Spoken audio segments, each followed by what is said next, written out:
Hello sisters, I'm Kai Kai. Many beginner sisters are still worried about how to choose makeup brushes, so just watching this will be enough. All the brushes I have here are ones I've carefully selected, and they're super useful. They have a great cost-performance ratio. And there's no advertising involved, so you can confidently copy my choices. Today, we'll introduce the brushes while applying makeup, so pay close attention for some little surprises. Also, all the products I recommend are based on the principle of buying the right ones, not the expensive ones. We really don't need to buy imported brushes. Our domestic brushes from Guangzhou are truly amazing and very effective.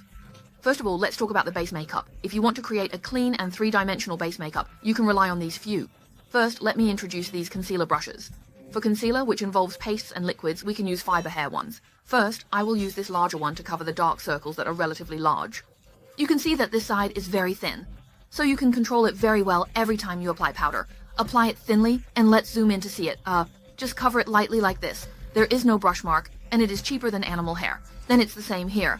You can see that after applying this, we just cover it up, and see that it is thin and guarantees the coverage of this concealer. For example, I will use it to apply on large areas of dark spots, such as the wings of the nose.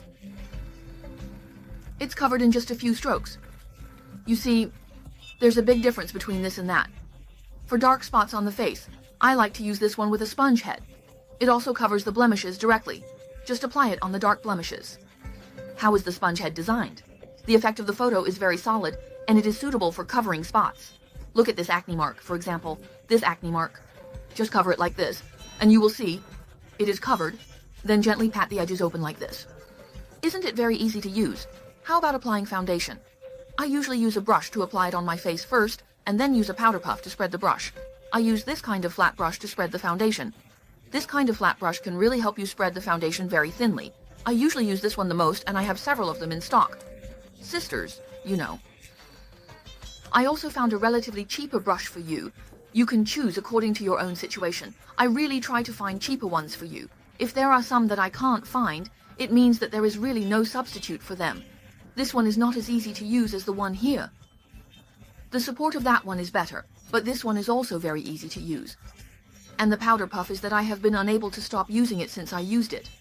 All of these are bought by myself, and my favorite is this dark green one. It really looks great with every makeup base I wear. You don't need any special techniques, just tap it on, and you can use it dry or wet. When I tap it on my face, the balance of softness and firmness is just right. Unlike some puffs that are super soft but lack support, making it tiring to apply foundation, this one doesn't have that problem. It's nice and big, so you can just tap it lightly a couple of times. Your face is all set now. The makeup application was super quick. Every time I shoot with natural light, I always have to fight against the light. I change the angle so that you can see it more clearly. You can see that the makeup looks very light and smooth when the brush and the powder puff are applied. And what about the highlighting part? At first I really liked using this small round sponge, but later I found that these two options are even better, especially this thin black puff. Let me tell you, this black puff is just a pure blending tool that doesn't pick up any product at all. You can see on this side where I've blended it out, and this side where I haven't. The difference is really obvious, especially here under the nose, where it looks so bright. I basically use this for all my bone structure makeup. As for this small triangular brush, its pointed tip is great for taking care of those detailed areas. Look at that, just like this. For example, this small triangle has a pointed tip, which is a place that can take care of the details very well. Like this. It is very easy to use. Every tool has its own use. Then there is the little fat pill I just mentioned. You can see that it is very thick and bouncy. I use it to apply blush cream. After dipping it in the blush, I apply it on the cheeks. You can see that it is very light and the smudge is very natural. I also stocked up a lot of this little fat pill. Well, you know. Now, when I apply shadows on my face, I like to use this big brown powder puff. It's a bit like a fat puff, and it's very thick, but also soft and bouncy. Especially when I apply it to the jaw angle, its arc shape makes it very convenient to move it downwards. And you can see the hard feeling comes out immediately. The final part of the base makeup is to use a smaller, flatter detail brush to address finer areas like smile lines, itch, and tear troughs. Now the base makeup is basically done. Honestly, the base makeup is the step that takes me the longest when I do my makeup. As long as we choose the right tools, it can really make the base makeup look cleaner and more refined. For setting the makeup, I usually start with a smaller puff to set areas like under the eyes and around the nose. This one is a short-haired powder puff, and it gives a really solid finish. For other areas, we can use a slightly larger short-haired puff, which is great for applying setting powder or pressed powder. This makeup has a very obvious skin smoothing effect. Look. This is the short-haired one I just told you about. and the other one is the long-haired one. This one is suitable for applying loose powder and is a good tool for nose shadow. I have been using this fan-shaped one almost all this year, and it also has specially made thin and thick partitions on the top and bottom. The thick one on the top is especially suitable for blending the bridge of the nose. You can see its curvature is very fitting. You can basically get it done in just a few swipes. Look, this thinner side is perfect for shaping the tip of the nose. After you create the shape you want, you can use the thicker side to blend it out. Do you see how this creates a really natural looking nose tip? When your nose is lifted like this, it really makes your face look so much more three-dimensional. This tool is super useful. That's why I got a red version ready for my friends. With this brush, I want to see who still says they can't contour. Everyone needs to practice. For contouring the cheeks, I still use this angled dot brush. It's really great for defining the jawline and the cheekbones. But I've asked them many times and they said they won't be producing it anymore. The manufacturer they collaborated with has changed. However, I tried out a lot of different brushes and finally found one that is very, very similar, and it's much cheaper too. There are many that look similar, but the density and softness of the bristles just aren't right. This one is already quite similar if you want the same style. Buy this one and try it out. You see, it is very suitable for this angle, and so on. Next is the eye makeup brush with the most styles. Let's talk about these brushes first. They are all used for large-scale base coloring. This one has dense bristles and a large brush head, which is very suitable for large-scale base coloring on the eyelid.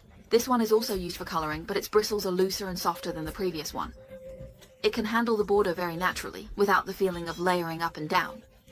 These two are used to apply a darker shade of eyeshadow. The heart-shaped one is a deepening brush in a brush set. This shape is really easy to use. When you use it to blend, it automatically forms a light top and a dark bottom, which really saves you a lot of technical work when blending.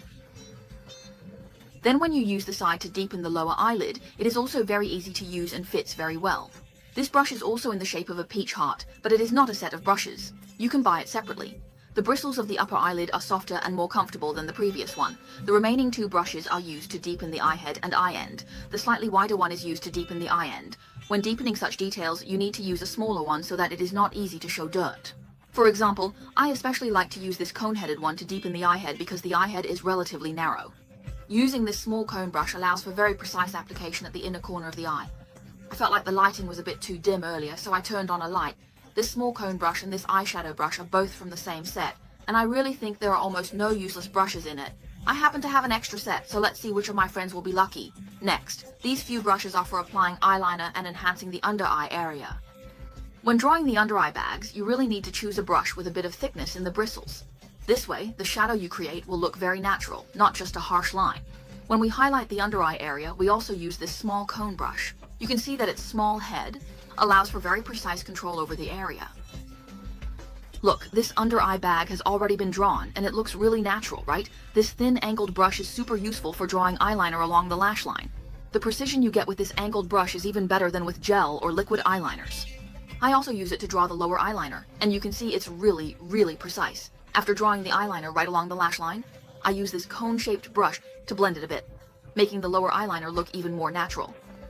Take a look, ladies. I just filled in my eyebrows and eyelashes, so now our overall eye look appears natural and clean. Then, as they say, if you're going to help someone, help them all the way. And if you're going to teach someone, teach them thoroughly. See if there's anything here you like. Feel free to pick and choose. As for the blush brush, for over a year now, I've almost exclusively used this angled one, because most of the time, I apply blush in a slanted manner. So using this angled brush is particularly convenient, and it blends very naturally. You don't have to worry about it looking like a monkey's butt. After finishing the overall makeup, I use this snake-shaped or triangular brush to tidy up the center of the face. Don't underestimate this step. It's essential. Like, look at the difference between the side that's been tidied and the one that hasn't. Isn't it obvious? This side looks much cleaner. The snake-shaped brush applies more lightly compared to the triangular one. The triangular one gives a more solid makeup finish with a stronger airbrushed effect. Then, for the final touch of our makeup, use a pointed brush to apply pearlescent or matte highlighter to accentuate the inner corners of the eyes and the tip of the nose. You can see the obvious difference between this side with matte highlighter and the side without it, right? You can also add a bit of pearlescent highlighter to the tip of the nose, and it immediately looks different. At the end of the video, I want to share with you all a method for cleaning brushes. Because I noticed many of you in the comments asking how I clean my brushes, I use this sandalwood soap that costs 5 or 6 yen per bar. This bar can truly last you a lifetime. I bought this one last summer, and it's still like this. It's much more effective than those cleaning solutions that cost dozens of yuan. No matter how dirty your brushes are, it can clean them thoroughly. It's really useful. So that's the makeup look I've created, using the tools I've summarized over the past year. Doesn't the overall makeup look really clean and refined? I hope this video can help those of you who are choosing brushes. That's it for today's video.